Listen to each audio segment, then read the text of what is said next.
आजकल के व्यस्त जीवन और खराब खान पान की वजह से अक्सर हम कई बड़ी बीमारियों के शिकार हो जाते हैं। तब हमारे दिमाग में सबसे बड़ा सवाल यही आता है कि आखिर हम अपना इलाज किस हॉस्पिटल या किस डॉक्टर से कराएं, जिससे हमारा बेहतर से बेहतर इलाज हो सके। आज हम आपको ले चलते हैं गुरुग्राम के प्रसिद्ध हॉस्पिटल नारायणा हॉस्पिटल में, जहां पर बेस्ट क्वालिटी का इलाज बेस्ट डॉक्टर्स के द्वारा किया जाता है।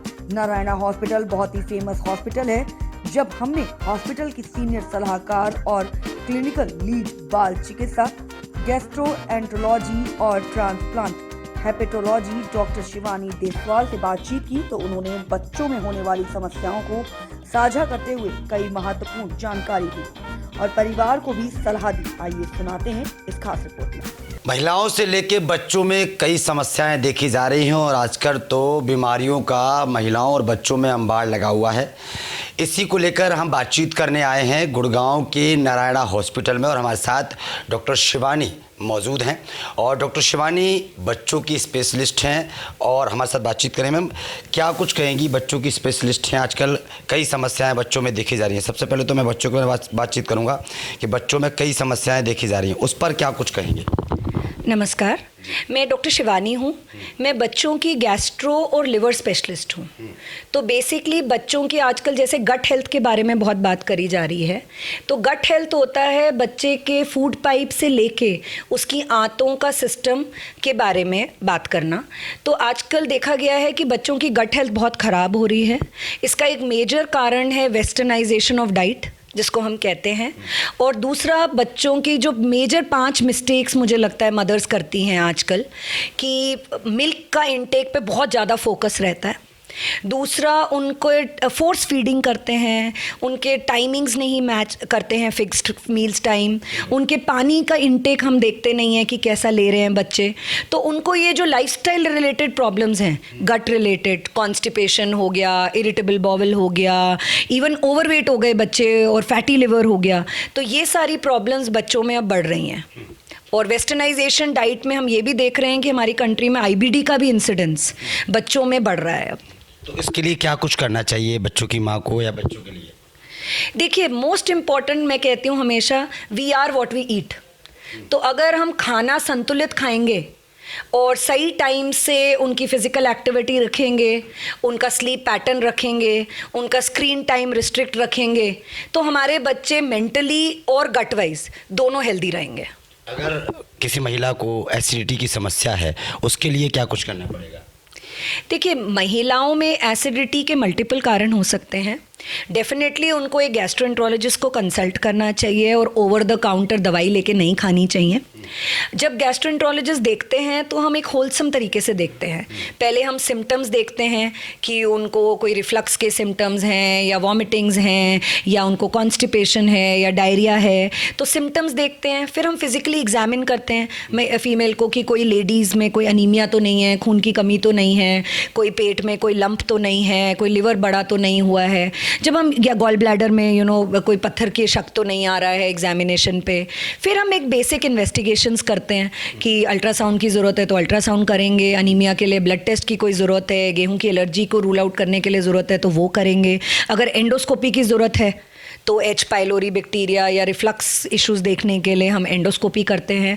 तो बेसिकली एसिडिटी स्ट्रेस से भी हो सकती है। तो किसी का अगर लाइफस्टाइल ख़राब चल रहा है, ठीक से नींद नहीं हो रही है पूरी, तो भी उसको अगले दिन मॉर्निंग में एसिडिटी हो सकती है। अच्छा मैम, एक चीज़ और है, एक स्वस्थ गट माइक्रोम बनाए रखने के लिए महिलाओं को अपनी डाइट और लाइफस्टाइल की करने के लिए क्या करना पड़ेगा? ये आपने बहुत अच्छा क्वेश्चन पूछा। तो बेसिकली गट माइक्रोबायोम के बारे में आजकल बहुत बात हो रही है। तो अगर इसको मैं सिंपल लैंग्वेज में बताऊं तो gut microbiome basically trillions of organisms हैं, बैक्टीरिया, वायरस, फंजाई, जो हमारे इंटेस्टिनल ट्रैक्ट में रहते हैं। कहते हैं उनका वेट ब्रेन के वेट से भी ज़्यादा होता है, 3 से 4 किलो। और ये जो गट माइक्रोबायोम है ये शुरू से ही बनने लग जाता है। तो जब माँ बच्चे पेट में होता है माँ के, तब से ही उसका ये गट माइक्रोबायोम बनने लग जाता है।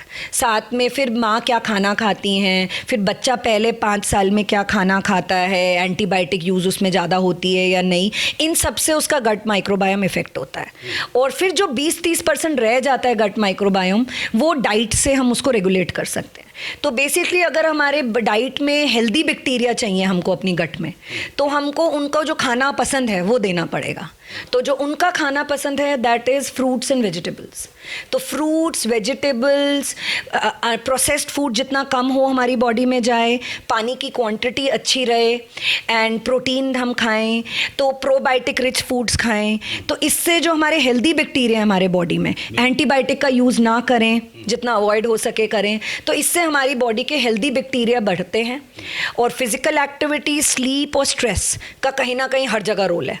तो ये तीनों भी हम मेंटेन रखेंगे तो हमारा गट हेल्दी रहेगा। एक महिला और गट स्पेशलिस्ट के रूप में अगर गट हेल्थ का एक मंत्र हर महिला को अपनाना चाहिए तो वह क्या? अगर मैं एज अ वुमन बात करती हूँ, as a doctor and as a woman and as a gut specialist, तो मेरे हिसाब से your mental strength determines your physical wellbeing. तो अगर आप मेंटली स्ट्रॉन्ग हैं, आप पॉजिटिव एटीट्यूड रखते हैं, आप स्ट्रेस से डील करना आपको आता है, आप में रेजिलियंस है, तो कहीं ना कहीं वो आपकी फ़िज़िकल वेलबींग में बहुत हेल्प करती है और आपका इम्यूनिटी बढ़ाती है, आपको क्रॉनिक डिजीज़ से प्रिवेंट करती है। तो I think for women mental health is equivalent to physical wellness and for even men I would say. Shivani जी, इस मुकाम तक आप पहुंची हैं, बड़ा संघर्ष आपने किया होगा। आज की युवा डॉक्टर्स हैं, युवा लड़कियां हैं जो इस मुकाम तक पहुंचने के लिए मतलब कितना संघर्ष का सामना करना पड़ेगा आपकी अगर जर्नी से देखो? आजकल लोग मैराथन के बारे में बहुत बातें कर रहे हैं, तो मुझे लगता है कि ये मेडिकल जर्नी, अब मैंने 1999 में अपनी पढ़ाई शुरू करी थी, तो ऑलमोस्ट 25 साल हो गए। तो मुझे लगता है ये वन स्टॉप नहीं है, इट इज़ अ मैराथन। इसमें आपको पेस बना के रखना पड़ता है, अपनी छोटी छोटी सेलिब्रेट करनी पड़ती हैं अपनी विक्ट्रीज, लाइफ लॉन्ग लर्न करना पड़ता है। तो एक अच्छा डॉक्टर सिर्फ नॉलेज नहीं होता, एक अच्छा डॉक्टर पेशेंट से कैसे कम्युनिकेट करता है, एम्पथाइज करता है, उसकी कहते हैं ना फैमिली डॉक्टर। तो आजकल मुझे लगता है फिर एक फैमिली डॉक्टर की ज़रूरत है, जहाँ पे हम बच्चों की प्रॉब्लम्स कभी कभार पेरेंट्स से लिंक्ड होती हैं, तो घर का माहौल से लिंक्ड होती हैं। तो इसलिए मुझे लगता है as a doctor don't think कि बस हमने पढ़ाई कर ली और एक बारी नॉलेज गेन कर ली तो we have achieved, it's a life long learning. अच्छा, आप बच्चों की डॉक्टर्स हैं, तो कई समस्याएं बच्चों के अंदर ऐसी होती होंगी जिसको माँ बाप नहीं समझ पाते हैं।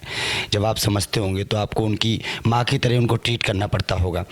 तो मतलब कितने बच्चे हैं जो ज़्यादा समस्या से जूझ के आते होंगे और आपको उनकी समस्याएं दूर करने के लिए या उनकी बीमारी को दूर करने के लिए कितना समय लगता होगा, कितना हार्ड वर्क करना पड़ता होगा आपको? मैं हमेशा कहती हूँ कि children are not small adults, और इसलिए बच्चों से डील करने का तरीका बिल्कुल डिफरेंट होता है। हमें पहले तो उनको यहाँ पे जब ओपीडी में आते हैं उनको अपना ब्लड प्रेशर चेक कराना भी एक मेजर इशू होता है, तो हमें उनको कंफर्ट जोन प्रोवाइड करना पड़ता है, उनको प्ले वे तरीके से हमें उनको डील करना पड़ता है। दूसरा, हम बच्चों में इन्वेजिव टेस्ट लिखने में नहीं फेवर करते, तो हम हमेशा सोचते हैं कि हमारी लॉन्ग हम जो डिटेल में हिस्ट्री लें और बच्चे को एग्जामिन करें, उसी से अगर सोल्यूशन निकल जाए तो मिनिमल टेस्ट हम बच्चों में करते हैं। तीसरी चीज़ होती है कि आजकल बच्चों में बहुत सारी फंक्शनल इश्यूज़ आ रहे हैं जिसको हम फंक्शनल एब्डोमिनल पेन कहते हैं या फंक्शनल जीआई डिसऑर्डर्स कहते हैं, और in fact even westernisation, food allergies आने लग गई हैं। तो हमें एक डेफिनेट अप्रोच की तरह हमें डील करना पड़ता है कि कोई हम अलार्म साइन मिस ना करें कि कोई इम्पॉर्टेंट हमारे डिजीज़ मिस हो जाए, लेकिन मिनिमल इन्वेस्टिगेशन करके हम राइट डायग्नोसिस बनाएं और मिनिमल दवाइयों and more with diet and lifestyle management ही बच्चे को हम अगर ठीक कर पाएँ तो उससे बेटर कुछ नहीं है। अच्छा, बच्चों के लिए पेरेंट्स को किस तरीके से ध्यान रखना चाहिए? मान लो अगर उनके अंदर कोई बीमारी भी नहीं है फिर भी उनके साथ कैसे ट्रीट करना चाहिए, और ख़ासकर अगर बीमारी कोई बीमारी उनको है और आप तक वो पहुंची है और आप तक बच्चा लेके आए हैं और आप उनको ट्रीट कर रहे हैं, उनका मतलब दवाई उनकी दे रहे हैं, तो पेरेंट्स को किस तरीके से खाने पीने को लेकर या खुद खाने को लेकर, महिलाओं को खुद अपने खाने पीने पर किस तरीके से थोड़ा सा? ये एक बहुत अच्छा सवाल है, because I am also mother of a 10-year-old। तो मुझे हमेशा ये लगता है कि बच्चे वो नहीं करते जो तुम उनको बोलो करने को, बच्चे वो करते हैं जो वो देखते हैं। तो अगर हम रोल मॉडल नहीं हैं, अगर हम उनके सामने पूरा दिन अनप्रोसेस्ड फूड खाते हैं, कोक्स पीते हैं, जंक खाते हैं, एक्सरसाइज नहीं करते हैं, नहाते नहीं हैं टाइम से, तो वो बच्चे भी वही चीज़ें अडेप्ट करते हैं। अगर हम ज़ोर की आवाज़ पे बात करते हैं उनके सामने, हम किसी के ऊपर हाथ उठाते हैं, तो वो भी वही देखते हैं। तो at the end of the day अगर हम चाहते हैं कि हमारे बच्चे well good groomed human beings बने, तो उनके ऊपर प्रेशर नहीं करना है, लेकिन एक डिसिप्लिन रखना और एक शेड्यूल रखना बहुत ज़रूरी है। तो हेलीकॉप्टर पेरेंट्स भी नहीं बनना कि मेरा एक ही बच्चा है तो बस सारा लुटा दें उसके ऊपर, उसको भी डिसिप्लिन करना है ना। हमारा काम ये नहीं है बच्चों को खुश रखना, हमारा काम बच्चों को स्वस्थ रखना मेंटली, फिजिकली, और उनको एक एबल ह्यूमन बींग बनाना है as a parent. So it is very important for parents to understand that pampering and खुश रखना इज़ नॉट द ओनली वो। अगर आप बच्चे की ओवरऑल हेल्थ पे फोकस रखेंगे तो आपका बच्चा वैसे भी एक हेल्दी और हैप्पी ह्यूमन बीइंग बनेगा। शिवानी जी, एक अच्छी डॉक्टर से आपने अच्छे से सारी चीज़ें बताई हैं। आज के दौर में ना माँ बाप ने अपने बच्चों के लिए एक बीमारी और दे दी है, वो है फ़ोन हमारे पास। और आपको क्या लगता है, आप मानती हैं कि फ़ोन देने के बाद बच्चे में बीमारियाँ बढ़ती हैं या और भी प्रभाव पड़ता है बच्चों के अंदर? आप यकीन नहीं करेंगे, मेरे पास इतने बच्चे आते हैं जिनमें ना कोई अलार्म साइन मिलता है, ना कोई टेस्ट में कुछ निकलता है, और स्क्रीन टाइम एक सबसे मेजर प्रॉब्लम होता है। छोटे से छोटे बच्चा, आजकल लेस देन 2 इयर्स के बच्चों में तो स्क्रीन रिकमेंडेड ही नहीं है, बट बच्चे फ़ोन के बिना खाना नहीं खाते हैं। अगर आप उनको फ़ोन छीनो तो वो फैल जाते हैं, वो खाना खाना बंद कर देते हैं, या इतना खाना खा लेते हैं कि उनको कंट्रोल ही नहीं है अपनी डाइट पे। दूसरा, उनका प्ले टाइम, ग्रीन टाइम जिसको हम कहते हैं, वो इतना कम है कि 13 साल 15 साल के बच्चे आजकल 80-80 90-90 किलो के हमारे पास आ रहे हैं। उनको फैटी लिवर आ रहे हैं, जो हम बड़ों में बात करते थे। और अगर यही 20 साल तक ऐसे रहे तो ये लिवर ट्रांसप्लांट का वैसे भी सबसे कॉमन कारण फैटी लिवर है, तो ये तो जा ही रहे हैं, उस तरफ जा ही रहे हैं।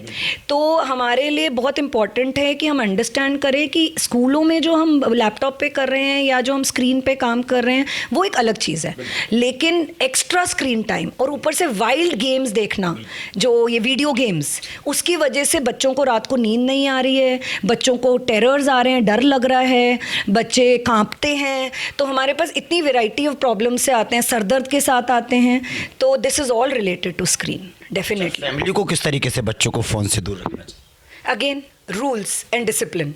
अगर आप ही पूरे टाइम फ़ोन पे रहोगे तो आप अपने बच्चे को कैसे बोल सकते हो? अगर आप खाने के टेबल पे खाना खाते हो और आप ही फ़ोन एक हाथ से कर रहे हो तो आप बच्चे को कैसे कहोगे कि आप नहीं रखोगे? ठीक है, so we are role models. तो हमें पता है ये फैमिली मील टाइम है, हमको फ़ोन साइलेंट करके रखना है।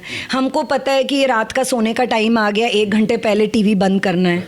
हमको पता है ये शाम का घूमने का टाइम है, तो हम अपनी मीटिंग का टाइम दूसरा फिक्स करें और 1 घंटा हम सैर करें बच्चों के साथ पार्क में। तो अगर हम उनका ये डिसिप्लिन और ये शेड्यूल बनाएंगे तो वो क्यों नहीं फॉलो करेंगे? एक अंतिम सवाल है मेरा कि बच्चों के लिए जो आप मतलब बच्चों को जिस तरीके से ट्रीट करते हैं, आप बच्चों के स्पेशलिस्ट डॉक्टर हैं, तो आजकल बच्चों में सबसे ज़्यादा क्या देखा जा रहा है? अगर मैं गट के हिसाब से बात करूं, क्योंकि मैं उसकी स्पेशलिस्ट हूं, कॉन्स्टिपेशन। इनफैक्ट पीडियाट्रिशियन से भी जब हम बात करते हैं तो पता चलता है कि ऑलमोस्ट उनकी 60% ऑफ दी ओपीडी आजकल बच्चों में कॉन्स्टिपेशन की है। और हमारी ओपीडी में भी यही पैटर्न है। अगर मैं दिन के 10 देखती हूँ तो कम से कम 6 बच्चे या 7 बच्चे कॉन्स्टिपेशन की प्रॉब्लम से आ रहे हैं। And constipation is a lifestyle issue. हम देखते ही नहीं है बच्चा पानी कितना पी रहा है, हम देख ही नहीं रहे हैं कि बच्चा फाइबर कितना खा रहा है, हम देख ही नहीं रहे हैं कि बच्चा टॉयलेट में टाइम कितना स्पेंड कर रहा है, और उसका टॉयलेट ट्रेनिंग ही नहीं कर रहे हैं टाइम से। डाइपर पे हैं बच्चे 5-5 साल तक। तो आई थिंक ये बहुत बेसिक चीज़ें हैं जो डेफिनेटली वर्किंग विमेन के लिए इतना इजी नहीं होता है। तो एक फैमिली सपोर्ट बहुत ज़रूरी है। तो आजकल मेल्स और फीमेल्स में कोई फ़र्क नहीं रह गया है। I see so many good fathers जो बच्चे को पूरा मदर की तरह देखते हैं। So I think this is a positive change. But हमें मिल के, बिकॉज न्यूक्लियर फैमिलीज़ हैं, तो मिल के काम करना बहुत ज़रूरी है। मैं एक अंतिम सवाल पूछूंगा। आजकल के दौर में आपने तो बहुत संघर्ष किया, पढ़ाई की, कई डॉक्टर हैं जो संघर्ष करके पढ़ाई करके आगे बढ़ रहे हैं। आजकल कुछ खबरें वायरल हो रही हैं, आपने देखा होगा कि कुछ डॉक्टर्स हैं जो यूट्यूब पर वीडियोस देख के ऑपरेशन कर देते हैं, यूट्यूब पर वीडियोस देख के बच्चों का इलाज कर देते हैं। उनके लिए क्या सलाह देना चाहेंगे? मतलब क्योंकि पढ़ाई करके डॉक्टर बनना एक अलग बात है। हम कहते हैं इसको गूगल पैथी। गूगल पैथी कहते हैं। जब हमारे पास भी पेशेंट आते हैं, उनके पास पहले से डायग्नोसिस बना होता है और पहले से उनको पता होता है उनको क्या टेस्ट चाहिए आधे टाइम। तो मैं उनको वही कहती हूँ कि मुझे 25 साल लग गए यहाँ पहुँचने में, तुमने तो 25 मिनट भी नहीं लगाए उसको समझने में, ठीक है। तो ये तो हमारा खुद का ऊपर डिपेंडेंट है। हम information is very easily available on net, which is very good. हमारे टाइम पे तो हमें लाइब्रेरी जाना पड़ता था पढ़ने के लिए, अभी अवेलेबल है, ऑन द स्पॉट है, AI और आ रहा है अब। लेकिन हमें at the end of the day it's human behind the machine.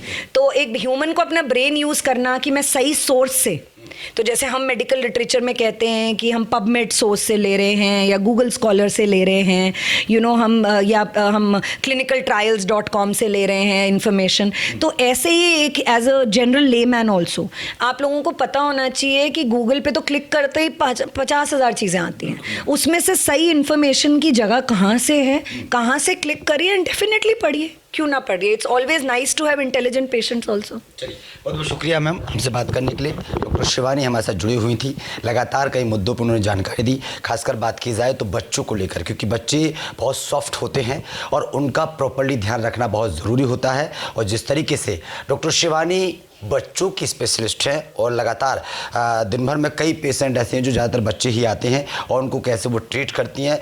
अक्सर कई बीमारियों के बारे में बातचीत की, उन्होंने फैमिली को भी समझाया कि फैमिली भी कहीं ना कहीं बच्चों का खास ध्यान रखें। और कई बीमारियां ऐसी हैं जो डिजिटलाइज हो रही हैं, यानी कि फ़ोन से भी फैल रही हैं, तो फ़ोन पर भी ध्यान रखना पड़ेगा कि बच्चे को कब हमें क्या देना है और कब हमें क्या खिलाना है। कैमरा बच्चन के साथ ब्रजेश कुमार, दिल्ली।